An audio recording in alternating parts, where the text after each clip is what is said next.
Le désir du vrai n'est-il que l'expression d'un sentiment religieux?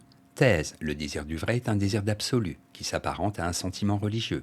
Antithèse, le désir du vrai traduit une aspiration rationnelle à la science et à l'objectivité.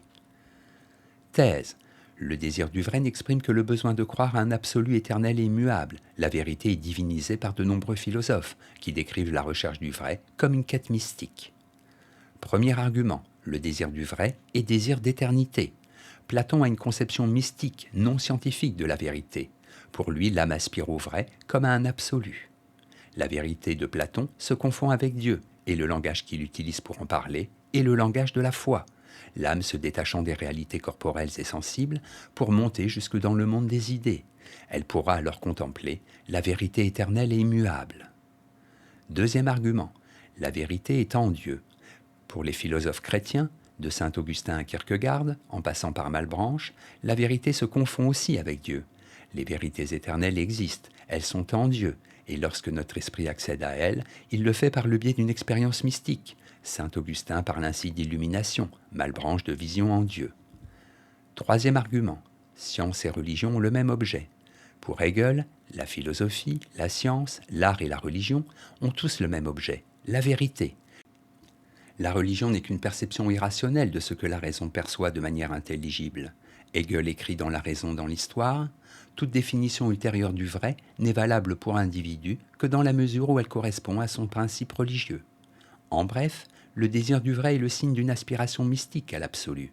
Les esprits non religieux ne se soucient pas de savoir si la vérité existe ou non.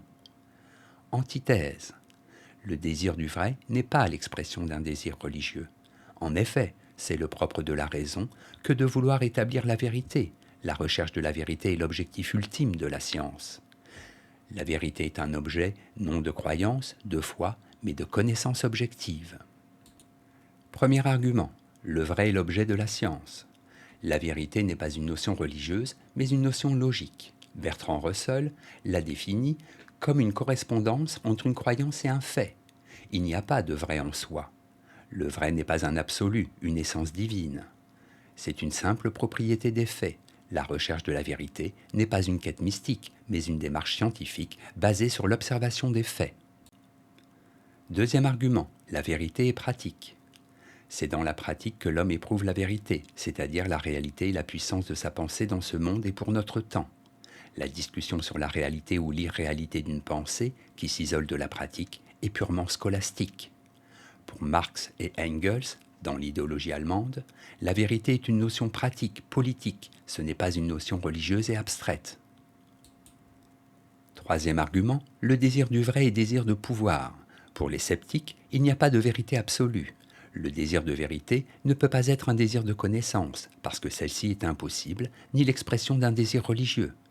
Il reflète simplement le désir d'imposer nos valeurs et nos opinions. Nous considérons comme vraies les valeurs qui servent nos intérêts. En bref, le désir de vérité est l'attribut naturel de la pensée rationnelle. La vérité n'est pas une notion abstraite d'essence divine, mais une valeur logique et pratique. Synthèse. Force est de constater qu'il y a deux conceptions de la vérité, une conception religieuse et une conception logico-scientifique. Les philosophes rationalistes classiques, Platon, Descartes, Spinoza, Leibniz, ne distinguent pas entre ces deux notions. Pour eux, la vérité est à la fois l'objet de la connaissance et une essence absolue éternelle divine. À partir de Kant, les philosophes distinguent clairement la science de la métaphysique et refusent de donner le nom de vérité à l'objet de croyances qui ne sont pas démontrées scientifiquement. C'est pourquoi aujourd'hui, la notion de vérité est une notion presque exclusivement logique. À la rigueur, on pourrait parler, comme Kierkegaard, de vérité subjective, pour désigner les convictions profondes, morales, religieuses, psychologiques de l'individu. Note et commentaire. Mystique, qui relève du mysticisme, c'est-à-dire de la croyance qu'il existe des réalités surnaturelles qui dépassent l'expérience et la connaissance rationnelle, et qui ne peuvent être saisies que par l'intuition ou le sentiment. Citation. Mais les vrais philosophes, demanda-t-il, qui sont-ils selon toi? Ceux qui aiment à contempler la vérité, répondis-je. Platon, La République.